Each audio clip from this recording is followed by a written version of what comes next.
Olá, você que acompanha o meu canal.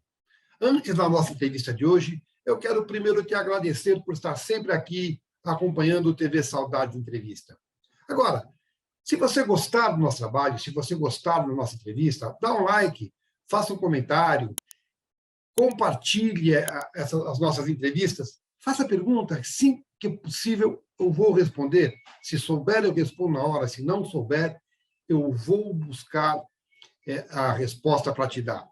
E também se inscreva, porque se inscrevendo, você ajuda o canal a crescer, você ajuda a trazer melhor conteúdo para você e mais. Você recebe automaticamente a mensagem, a informação do novo conteúdo que acaba de chegar. Então, curte aí. Vamos agora à nossa próxima entrevista.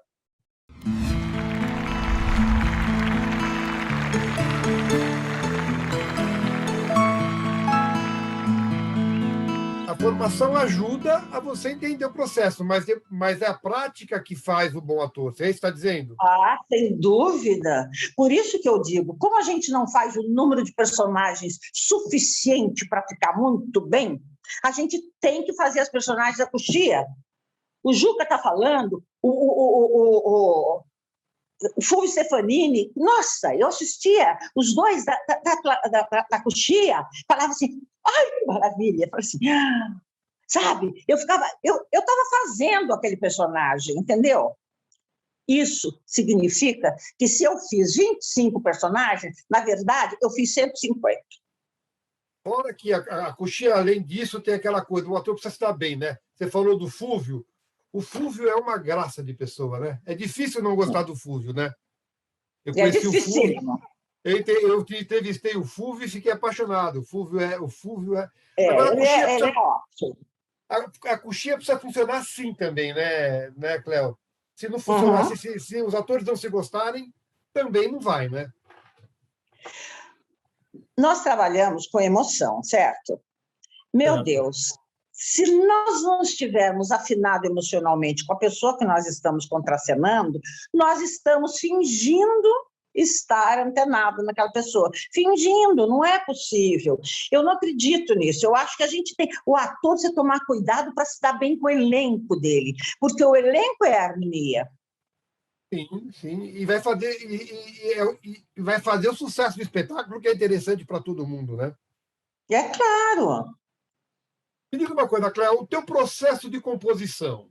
Você é uma atriz que compõe de dentro para fora, você vai no emocional, no psicológico primeiro, ou você vai na aparência, de fora para dentro? Na aparência, no corte de cabelo, no tom do cabelo, no tipo de roupa que veste. Como é que é o teu processo? Ou cada personagem é diferente? Você tem um processo? Não, o processo é sempre o mesmo. Porque, para mim, porque quando eu vou fazer uma determinada personagem, eu estou lendo a peça. Quando eu estou lendo assim, uma leitura dramática, por exemplo, você escreve uma peça e você me chama para ler na sua casa. Eu não conheço a peça, eu vou ler. Eu vou dar emoção, vou dar entonação, tudo, mas eu não estudei aquela peça. Eu li no máximo 2 vezes.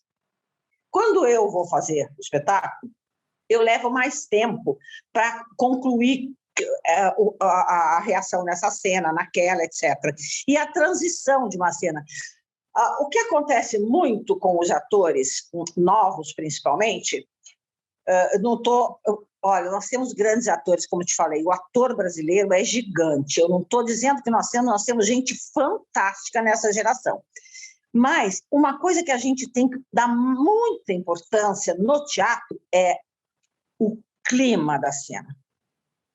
Se você não der o clima, você não pode fazer Tchekhov, você não pode fazer Dostoiévski, você não pode fazer... Ninguém. Você não pode fazer. Peça sem clima não existe. Entendeu? E outra coisa que o ator raramente faz é sair de... Por exemplo, você me contou um segredo que eu não posso contar para o fulano. Aí eu entro na cena e encontro o fulano. Ele pergunta, o fulano te falou alguma coisa? Vai ter um clima nessa cena. Por exemplo, ele é meu marido, eu vou mentir para o meu marido? Então, há um clima, eu contorno, não sei o quê, um clima de tensão. Tem clima de amor, tem clima de suspense, e você tem que levar para a cena seguinte aquilo que te aconteceu na cena anterior. Eu vou te dar um exemplo. Imagine você, 2 atores, um deles, meu amigo, foi que me contou isso. Estava fazendo uma novela numa emissora, que também não vou falar qual é, e ele está na sala e entra o galã da novela. E fala para as pessoas que estão ali na sala, para as 2 pessoas: oi, tudo bem? Vocês estão bem? Sorrindo. Só que a cena anterior que ele gravou foi uma externa, onde ele quebrava a cara daqueles 2. E os 2 avançaram nele, arrebentaram o carro. Ele não estuda. Ele vai gravar 3 dias depois, ele entra todo sorrindo para aquelas pessoas. Tem clima aquela cena. Ele está encontrando com as pessoas que eles quase se mataram. Então, em televisão isso acontece, é de chorar como isso acontece, sabe? As pessoas ficam prestando atenção na continuidade mesmo da emoção do ator que está ali. Isso é que é importante. Sim. A televisão também por causa da pressa, né? Mas o processo de composição é o mesmo na TV, no teatro, é o mesmo. Não, na TV não é o mesmo, porque você vai compondo a personagem conforme você vai lendo os capítulos. Como os capítulos vão chegando lentamente, você vai ler os 10, 15 primeiros capítulos. Aí você vai ter uma conversa com o diretor, nunca é uma coisa muito profunda, tem diretor que, graças a Deus, dá 3 leituras, mas aí você compõe, discute com o diretor o que ele vê, como ele vê o personagem, ele já conversou com o autor, né? Ele sabe mais do que aqueles 15 capítulos. Aí você mais ou menos indica, mas de repente a personagem vai para um outro caminho. Aí você tem que jogo de cintura para levar a personagem para outro caminho. Ela é boazinha, ela é um amor, de repente ela fica má. Puxam o seu tapete, porque você tinha construído. Aí você começa a mostrar um tique nervoso, uma coisa. Você começa a levar o público a achar que você é massa, entendeu? É muito complicado. Precisa trabalhar. E a televisão é trabalho duro, sabe? Imagina. Eu fico pensando assim, você está me falando todo esse processo de composição para uma novela, para uma peça de teatro, mas, por exemplo, você já fez série em que você participou de um episódio, ou tipo Caso Especial, que era um episódio só? Já fez isso? Fiz muito isso. Você não vai acreditar. Antigamente a Band fazia isso, eu fazia isso lá. E o processo para um episódio é o mesmo? É o mesmo do teatro, praticamente. Porque você está com o texto na mão, então você estuda tudo, fala assim, essa cena é isso, conversa com o diretor, quer que eu faça isso, conhece o cenário, vê qual é o seu espaço. Por exemplo, eu fiz a novela Cúmplices de um Resgate. No cenário, eu fazia a avó de uma das garotas. Eu cheguei no cenário e era um cenário de velhinha, bem velhinha mesmo. Móveis, sabe? Quadros, tudo. A minha avó tinha uma casa mais moderna que aquela. E não precisava, porque eu sou avó. Então, a minha casa é uma casa moderna. Aí eu olhei, vi, fiquei quieta. Não falei nada, está pronto o cenário. Gravamos, acho que 18 capítulos. Quando o autor viu, disse, de jeito nenhum. Essa família é rica, moderna, a casa tem que ser. Era o que eu tinha imaginado. Mas o cenógrafo ou os cenógrafos não viram dessa forma.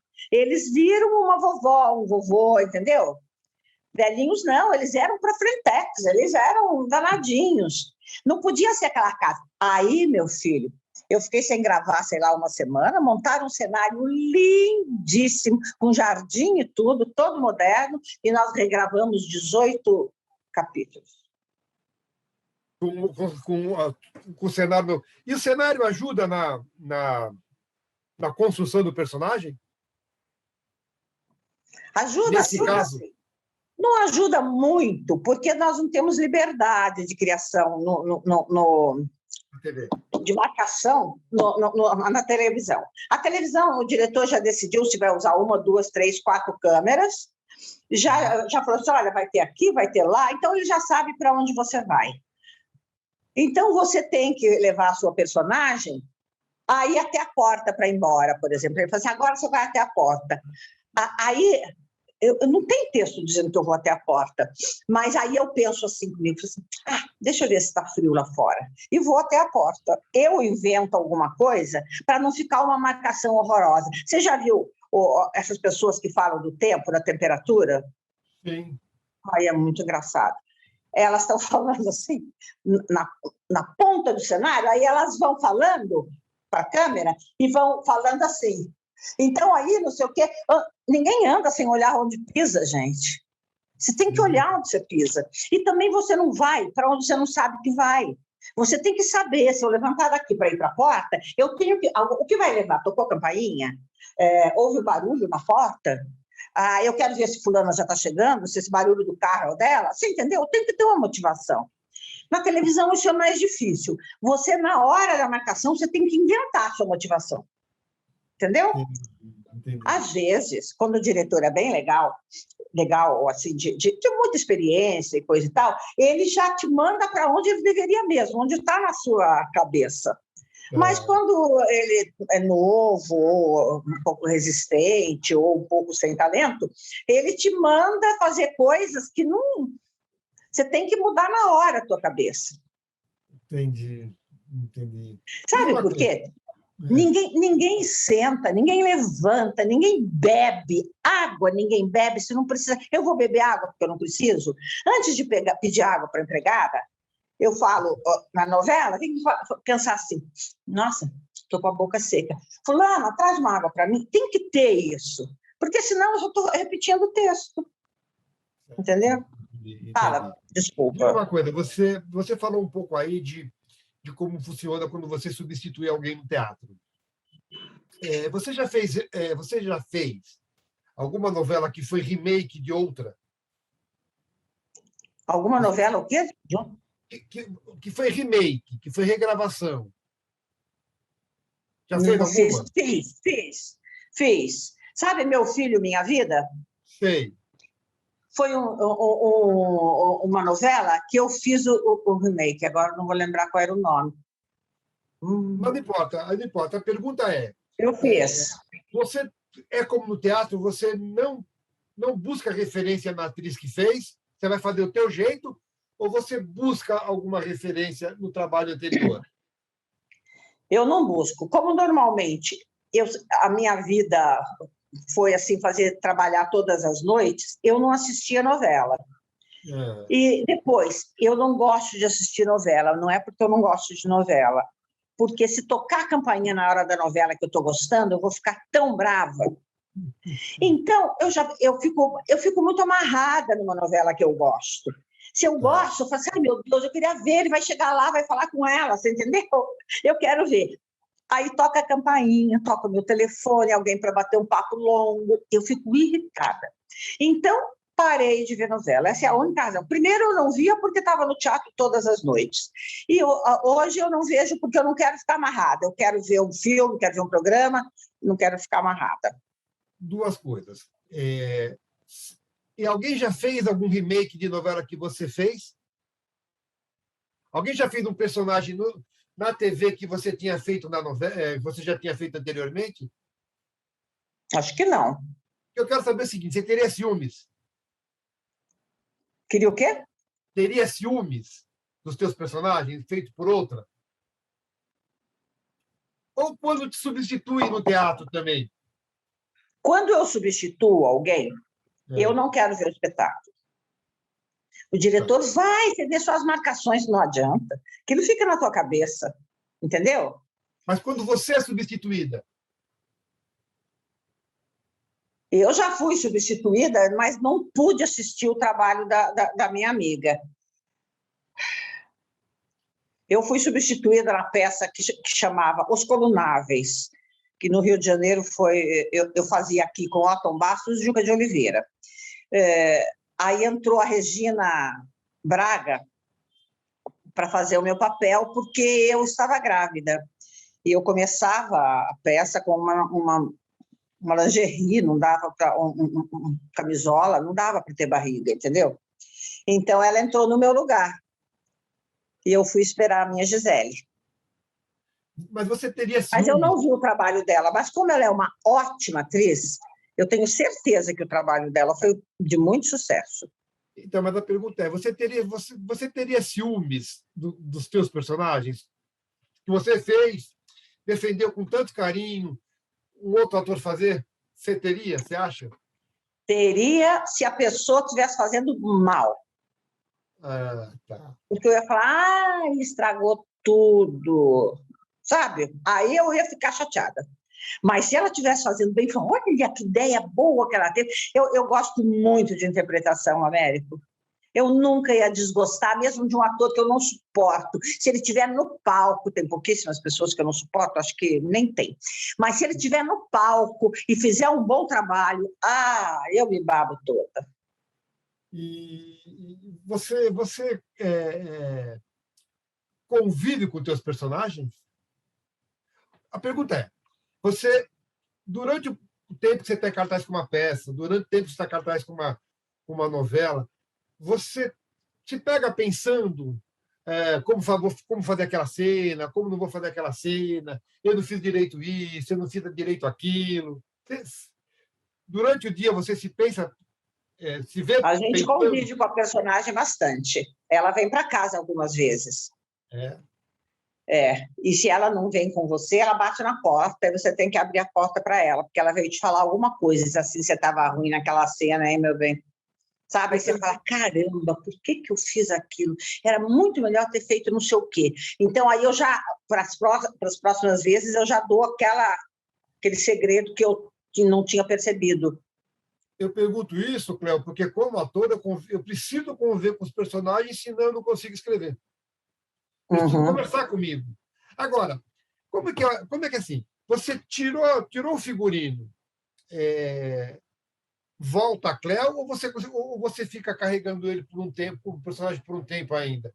E para entrar, isso é a mesma coisa. Você só entra e só coloca o figurino e aí que você entra no personagem? Ou tem um período de concentração para o personagem vir aos poucos? Como é que é esse processo? Ele desencarna imediatamente. Imediatamente. Tirou o figurino? Vê se você entende uma coisa, Américo, que é muito curiosa. Eu fazia uma peça que tinha uma garota. Um dia eu passava pela coxia e ela estava sentada chorando na coxia. O personagem dela era o personagem de uma atriz que estava em dificuldade, não achava emprego, e o amor dela não queria ela, não sei o quê. Aí ela estava chorando. Aí eu falei, que aconteceu alguma coisa, pelo amor de Deus, o que houve? Ela disse, não, é a cena. Eu falei, acorda, menina, que cena, que nada. Já foi, não é nem você. Ai, me deu uma raiva de ver ela sofrendo ali pela personagem. É personagem, é profissão. Aquela criatura não existe. Ela existe dentro de você. Ela é uma das suas facetas, porque nós somos um prisma. Então, vira o prisma, imediatamente. Eu não saio já. Eu aprendi também, quando a minha primeira filha era bebezinha, que eu saía de casa, digamos que ela estivesse vomitando e coisa e tal, eu ficava super preocupada. Ai, meu Deus! Aí tinha dificuldade para me concentrar. Aí um dia eu falei, é o seguinte, eu não posso atrapalhar o meu trabalho, porque eu estou pensando se o meu marido lembrou de dar a mamadeira, de dar o remédio. Eu deixava tudo escrito, o telefone do médico, tudo direitinho. Aí eu aprendi. Eu tirava o carro da garagem, desligava aquele interruptor. Aí eu já ia pensando, será que tem bastante público? Será que isso? Eu consegui, mas é uma coisa tão maravilhosa, é como uma lâmpada que eu acendo e apago. Aí eu chegava, fazia a cena naquela maravilha, apagava a luz, ia para o camarim, aí um pouco antes, tem que ser um pouco antes, você não pode entrar de repente em cena, não. Você tem que parar, sabe, está tudo em ordem, está tudo em ordem, no figurino, não sei o quê, pensa na cena, dá um tempinho antes, mas não precisa fazer essas coisas, não precisa baixar santo. Já está feita a personagem para você, entendeu? Mas você tem que desligar, imagina. Tem uma moça uma vez que fez a Joana d'Arc na Escola de Arte Dramática. Ela andava pelos corredores feito uma santa. Ela olhava assim. Ela era santa. Não era santa. Santa era a Joana d'Arc. Você entendeu? Mais ou menos isso. Mas é muito comum acontecer isso. Quem faz bailarina sai do teatro nas pontas dos pés, entendeu? É muito comum. Acontece muito. Você falou que não vê novela, porque você fazia teatro, porque agora você gosta muito, toca campanha. Você é crítica quando você vê o trabalho dos outros atores? Quando você vê um capítulo de novela, você é crítica? Uma peça de Demais. teatro? Demais. Esse é o meu maior defeito. Eu faço meu evangelho, eu sou espírita, faço meu evangelho toda terça-feira, pedindo a Deus que me dê forças para abandonar esse meu lado crítico. E é sincera, você fala para o colega, não gostei da peça, não gostei do teu trabalho. Não tenho coragem. Ninguém ensaia uma peça 1 mês, 2 meses, para receber um não gostei do que você fez. Sabe? Se ele começar a te questionar, você gostou do figurino? Acho que o figurino tá bom, o figurino tá bom. Você gostou? Você entendeu? Assim, se a gente tiver uma conversa longa, eu vou falar algumas coisas, mas eu nunca digo, porque nenhum ator quer ouvir não gostei depois que você terminou o espetáculo. A gente sua tanto para fazer um espetáculo, sabe? E no dia da estreia chega um chato e diz assim, dessa vez não gostei. Você entendeu? Você vai para casa, todo mundo elogia, mas você só ouviu aquele não gostei. Não entendi. Então, eu não faço isso. Eu gosto do fato daquela pessoa ter se dedicado tanto tempo para fazer, e todo aquele grupo, etc. Mas sou muito crítica. Até porque conhece a dificuldade que é, né? Pois é. Você gosta de se ver na TV? Quando você está, por exemplo, você está gravando uma novela. Se você puder ver, você vê? Você vai lá para a suíte para ver como é que ficou? Nem sempre.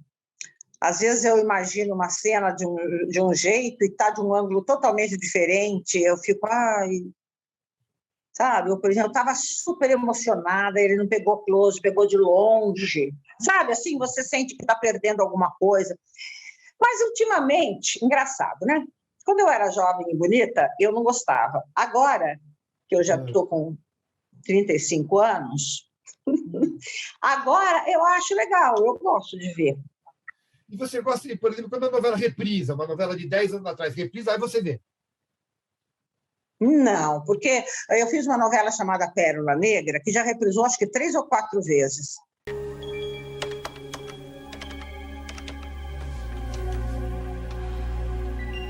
Tereza? Sou eu, Renata. Você pode me fazer a gentileza de chamar a minha filha? Lucila? Sou eu, filha. Ele chegou e vai começar hoje. Como quem? O Dante. Voltou de viagem e tá vindo pra cá. Ai, Lucila, eu só espero que você e seu irmão estejam certos. Tomara que eu não esteja cometendo mais um erro. Eu não vi nenhuma das vezes que ela reprisou. Não gosto de ver reprise, na verdade. Nem cinema, né? Tem gente que vê o mesmo filme 10 vezes, eu não consigo nem ver 2. E alguma coisa, um personagem que você gostaria de fazer, algum personagem que você gostaria de ter feito, e alguém com quem você ainda não trabalhou e gostaria de trabalhar? Tem, com certeza tem. Tem gente muito boa que eu gostaria de trabalhar. Mas, olha, eu vou dizer para você que eu fiquei muito feliz de trabalhar com aqueles rapazes do Angel, porque eles têm uma vitalidade que eu já estava apagando em mim, você entendeu? Então, me ajudou muito, foi muito legal. Eu gostaria de trabalhar com jovens atores bons. Como eu não tenho ido ao teatro faz 1 ano e meio, mais de 1 ano e meio, porque eu não saio de casa,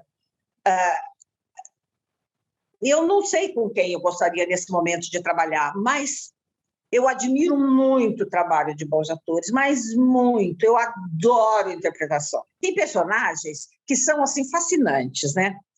Por exemplo, uma personagem clássica, aquela que eu falei que a Eva Vilma fez, Um Modo Chamado Desejo. A personagem dela é maravilhosa. Eu acho que toda atriz gostaria de fazer aquele papel. É linda. Agora, tem personagens que são protagonistas, mas que não são assim muito interessantes. Por exemplo, eu fiz Gata em Teto de Zinco Quente. Sim. Eu fiz a protagonista. Até então, quem tinha feito esse papel foi a Cacilda Becker e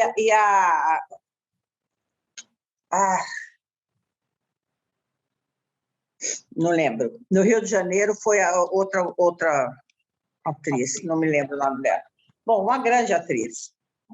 Até dizem que eu lembro muito ela fisicamente, numas fotos.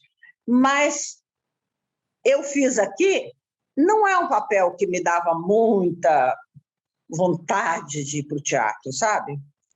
Ela se incomodava com o que eu não me incomodo, que é com sexo, com ciúme, sabe? Com coisas que não me dizem respeito. Eu nunca fui ciumenta, nunca fui fissurada em sexo, então não tinha muita intimidade com a personagem. Como atriz, você tem alguma restrição?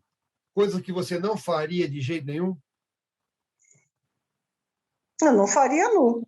Nunca fiz, nem quando era linda e bonita. Tá, mas porque você não gosta para você. Ou você não gosta de cena de nudez nunca? Não, eu sou muito pudica, se você quer saber. Mas no Hoje eu tinha nudez, né?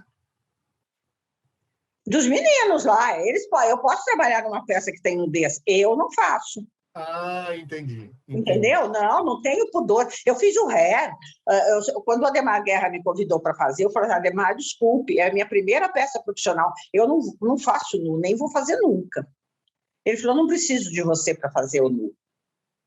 E aí eu fiz, até cheguei a fazer o papel da Aracy Balabanian depois. Vilãs. Você fez alguma? O quê? Vilã. Desculpa. Uma grande vilã na TV, você fez alguma? Na TV, deixa eu ver.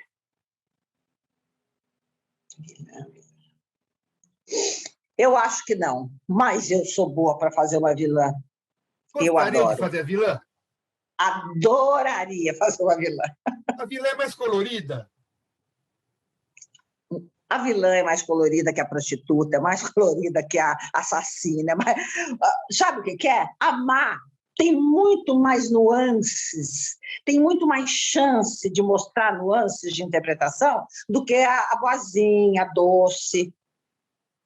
Porque, na verdade, a vilã é que movimenta a história, né? O vilão é que movimenta a história, né? Exatamente. A vilã que eu fiz foi no Laços Eternos. Foi um dos meus melhores trabalhos.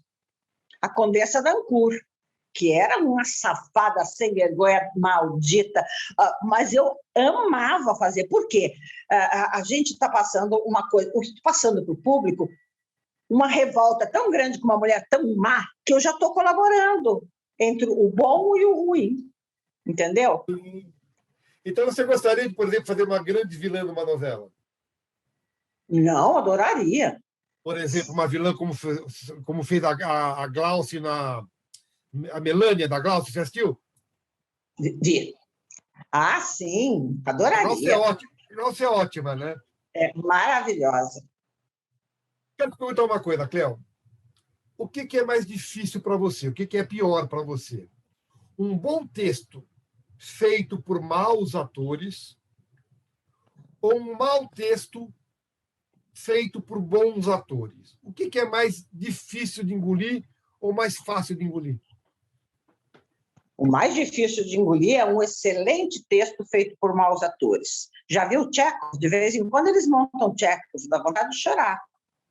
Tchekhov vive de climas, entendeu? Agora, você vê Irma Zap, Mistério de Irma Vap. Então, a Irma Vap é uma... Não tem texto, é uma bobagem total. Mas um espetáculo que ficou em cartaz anos, que deu aos atores oportunidades mil, que deu dinheiro ao autor, que deu tudo, e que deu um entretenimento absolutamente fantástico, entendeu? Eu acho que é melhor mau texto com bons atores do que bom texto com maus atores. Acaba com o texto. Mas você não acha que um bom texto é um bom texto sempre? Não. Não? É bom texto para você ler, não para você ver mal interpretado.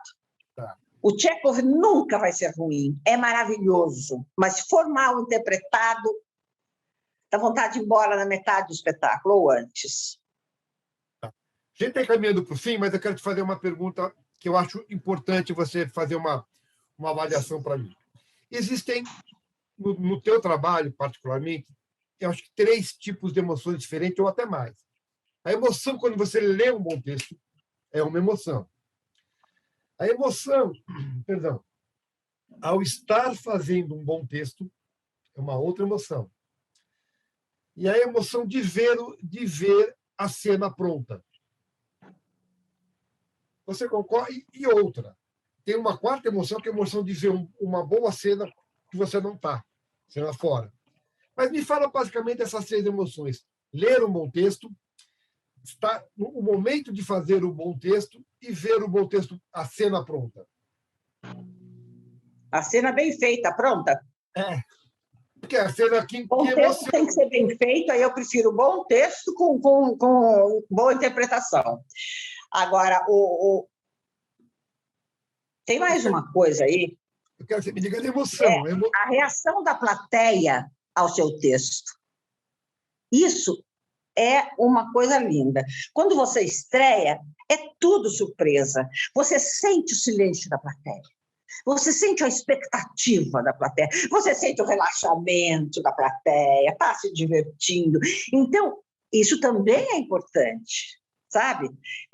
Tanto que eu acho que os críticos de teatro, tem crítico que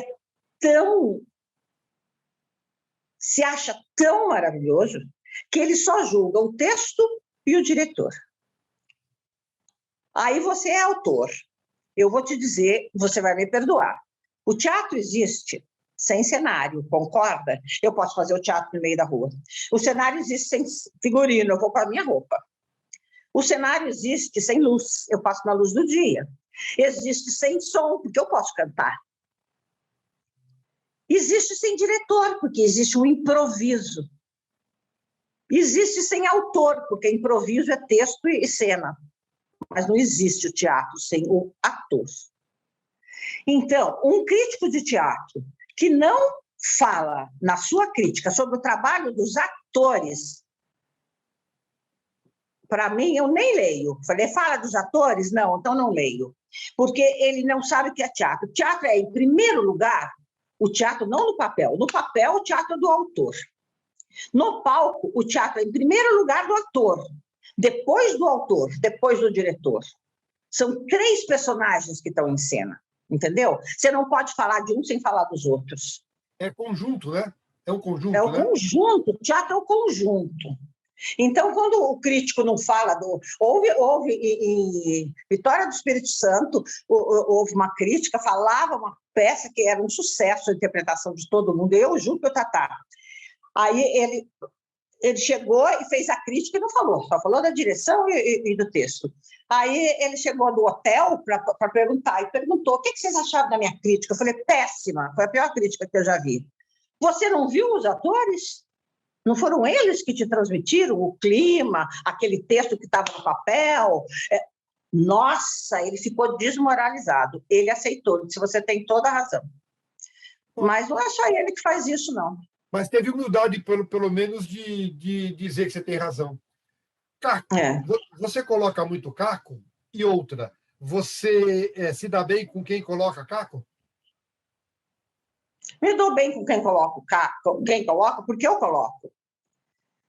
Mas se a peça permite, você entendeu? Por exemplo, você assistiu Angel, tinha muito caco ali. Imagina.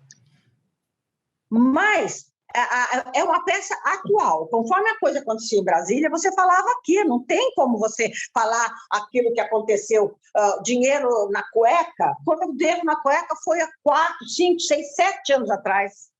O texto foi escrito, mas dinheiro na cueca. Ninguém mais pôs dinheiro na cueca. Então, tem que falar outra coisa.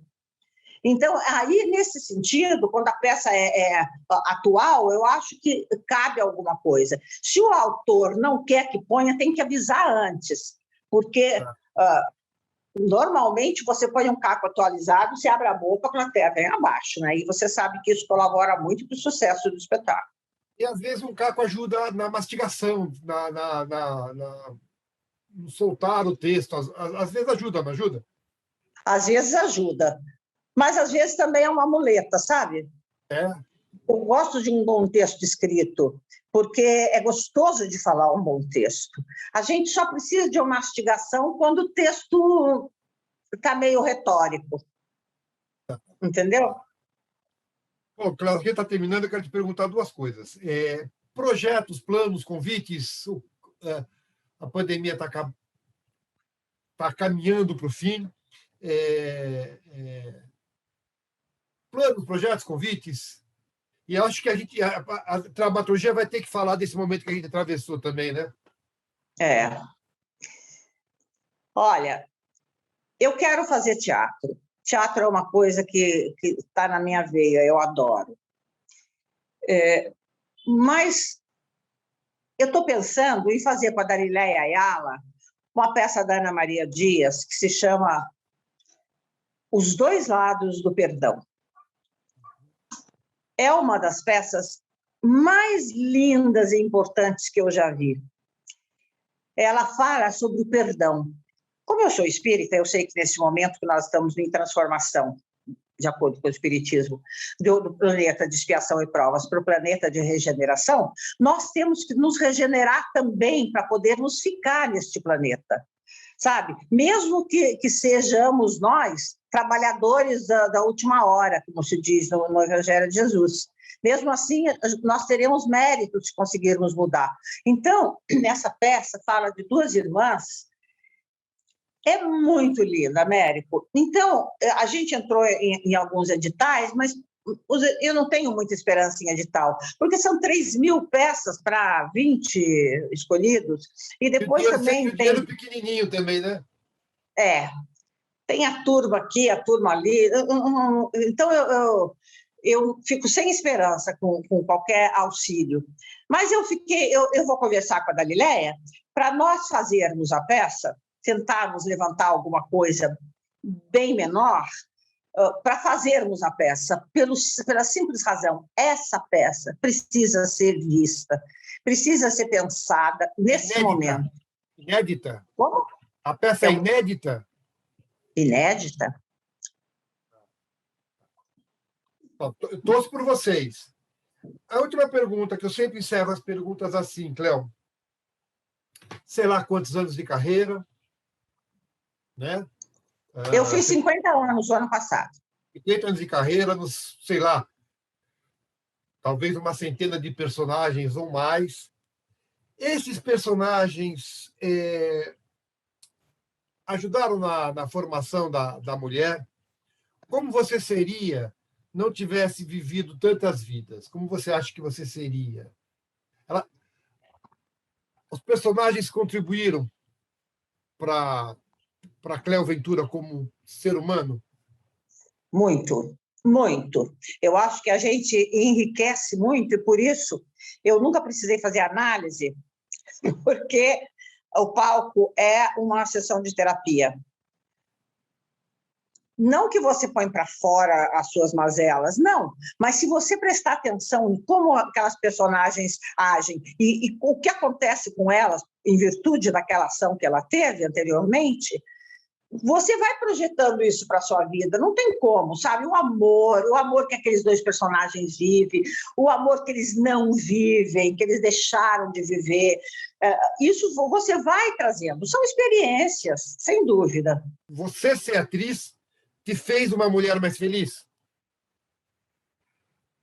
Sim, muitas vezes. Então, muitas vezes. Mas Bom, não vou falar. Fala, fala. Eu trago todas as experiências para a minha vida, porque eu sou muito reflexiva também, sabe?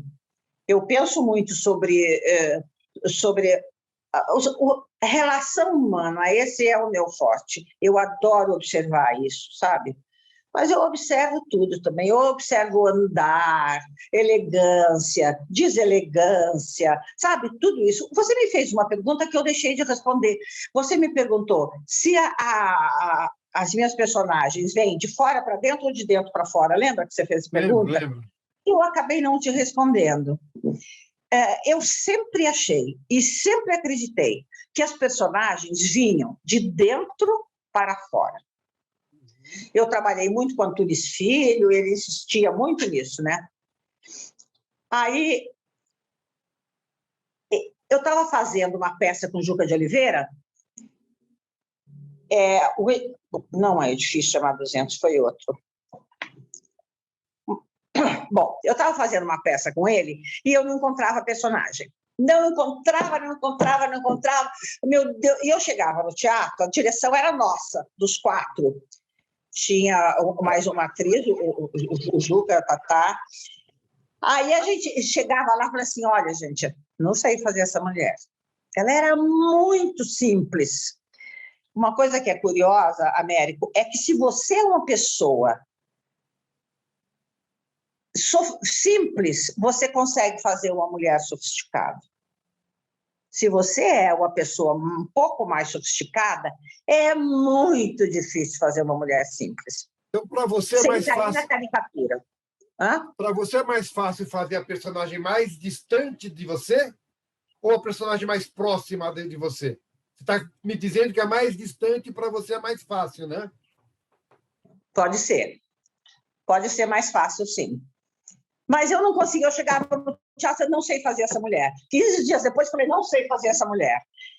Aí eu estou andando na Estação da Luz, passei de carro na Estação da Luz, e eu vi uma senhora em pé, com um sapatinho com furinho na ponta, assim, aquele sapatinho baixinho, bem de velho, o pezinho assim, ó, virado para dentro. Eu falei, ela, é a minha personagem. Parei o carro e fiquei olhando.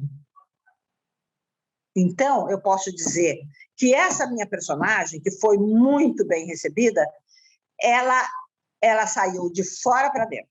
Aí eu saí, fui no antiquário não, como chama esse negócio que vende roupa usada? Brechó. Comprei um sapato, achei o sapato daquela mulher. Eu pus o sapato e a mulher nasceu. Tinha uma personagem que o que fazia a minha personagem aparecer eram os cílios postiços, uma peça do Lauro César Muniz que eu fiz com Fagundes. Um dia acabou a minha cola de cílios e ninguém usava no elenco. Eu entrei, a minha personagem sumiu. Olha que coisa ridícula. Porque aquele cílios artificial batendo assim, era bem ela, sabe? É umas coisas, só ator que entende isso, Américo. É muito doido. Eu, como autor, eu gostaria... E essas conversas, essas entrevistas que eu tenho feito, têm me ensinado, têm me ajudado muito a entender o universo do ator. Essa é uma história bem interessante. Né? Você compõe de dentro para fora, mas tem personagem que pede que seja o contrário. Exatamente. Cléo, eu quero te agradecer muito. Eu espero que você tenha gostado. Eu gostei muito. Tá? Muito obrigado. Quando você for fazer essa peça com a Dalileia, me chama para a leitura, que eu quero ver. Claro, sem dúvida. A gente provavelmente vai fazer uma leitura menor, e aí a gente já chama você antes de fazer. Aliás, eu já fiz leitura dessa peça, eu e Ana Maria. Fizemos uma leitura dessa peça no Teatro... Não é União, é União Cultural, ali onde o Martini está. Fizemos uma leitura lá. Foi muito bem recebida. Então, mas eu que te agradeço, viu? Eu que te agradeço, sem dúvida nenhuma, porque você é uma simpatia e peço desculpas, que eu falo pra caramba. Para mim é ótimo. Adorei. Obrigado, viu, Cléo? Imagina, que isso. Um grande abraço e sucesso na carreira.